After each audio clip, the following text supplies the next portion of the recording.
Hello, welcome back to Unknown Edge. Today we're going to talk about a Spyderco that honestly I'm surprised I haven't talked about. It's one of my favorites, and that's the Spyderco Paramilitary 3. Before we zoom in there, I want you to see I was able to reverse Spidey flick that. Thumb hole flick it, reverse blade flick it, reversed wrist flick it. I mean, the possibilities are endless here for opening this knife. So let's dive in. All right, so we do have the Spyderco Paramilitary 3 sitting here. I actually have two of them, but we'll get back to that later. The blade is sitting at 3 inches, which is great for those special legal areas in the United States where you need a smaller blade. I don't know what that's like here where I live, but hey, it happens. It's got a nice finger choil right there where your index finger would go, and it's got nice jimping in there, as well as a nice thumb ramp with jimping on top of the blade. That way, when you're holding it, that finger goes right there, that thumb goes right there, and you're able to choke up on that blade real nice and close. So you have better control over your cuts. Really, really nicely made there. The locks on these are compression locks that are on the backbone here. So you just push this little baby in, and that blade's loosey-goosey, man.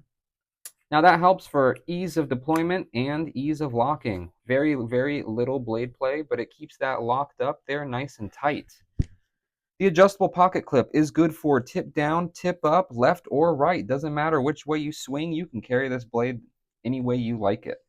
The steel on this blade does come from the nice earth of USA over there in Golden, Colorado.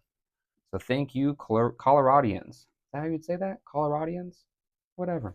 Anyways, this is one of my favorites, and so far I have two of them. This one has seen a little bit more use. Now, please excuse the oil on these blades. They are freshly oiled. The only difference between these two is the steel on the blade and the color of the scales and the color of the steel that's used inside the compression lock.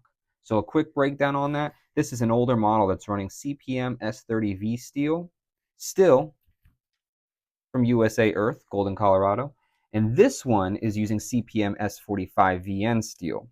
Now the compression lock steel on the inside here is that silver, and on here it's that black. We're also running black G10 scales on this and a nice green